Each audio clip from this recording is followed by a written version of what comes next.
menahan kencing. Buat orang zaman milenial sekarang atau anak muda kelahiran 80-70 yang dia tuh kerja di depan laptop terus-terusan, dituntut dengan beban kerja tinggi, kadang mereka tuh udah kebelet pipis, tapi karena kerjanya nanggung, dengan alasan nanggung, mereka akhirnya nahan pipis, ya kan? Atau bahkan jarang minum, sudah nahan pipis, jarang minum. Yang terjadi kalau kita sering nahan pipis adalah ini ada kandung kemih.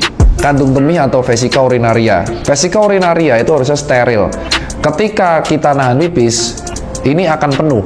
Sementara penyaringan darah di ginjal itu selalu menghasilkan urin. Darah selalu disaring, ABK-nya numpuk terus. Dan ketika kita kebelet pipis, itu sebenarnya ada respon saraf kayak ngetuk, bro, udah penuh kantung kemihnya, tolong mau keluar. Ya kan? Karena ini penuh terus, ini kan isinya saringan bakteri. Yang terjadi kalau urin terlalu lama ditahan di vesika urinaria, timbulnya bakteri-bakteri yang baru, sehingga memunculkan infeksi saluran kemih. Orang yang sering menahan kencing terlalu lama secara beriringan, itu akan mengakibatkan infeksi saluran kemih dan kemungkinan batu ginjal. Ciri khas infeksi saluran kemih adalah sering anyang-anyangan, jadi bukan dikasih karet di jempol. Anyang-anyang itu adalah terjadi ketika kamu tuh pengen pipis tapi nggak keluar pipisnya. Itu akibat respon dari banyaknya bakteri yang mengumpul di saluran urinmu. Itu akibat yang pertama. Akibat kedua, timbulnya batu. Kita tahu bahwa urin itu kadang mengandung zat-zat kayak kapur, ya kan, askorbat aja bisa, asam urat aja. Dan ini kalau terlalu lama ngumpul di satu tempat dan tidak dikeluarkan, akan menimbulkan namanya pengumpulan batu, dimana tuh akan sakit banget dan nyerinya di punggung.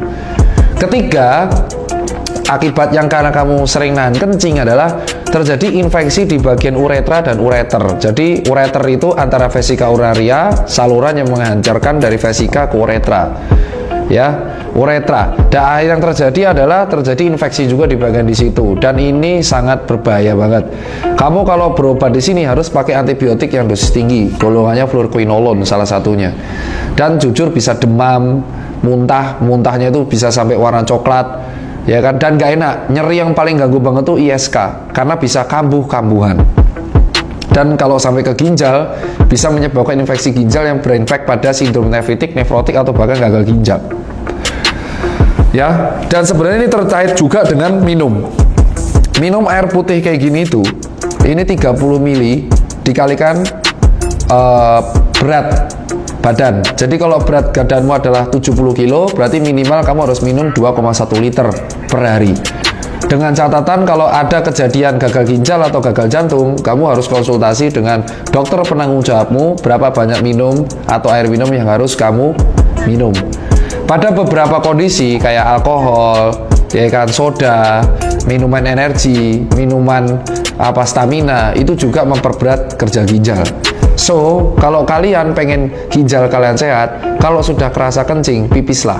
Jangan ditahan-tahan karena alasan kerjaan. Harusnya bos juga tolerir. Dan kalau udah kerasa bibirnya kering, minum aja. Paling nggak seteguk 2 teguk agar kalian tidak dehidrasi.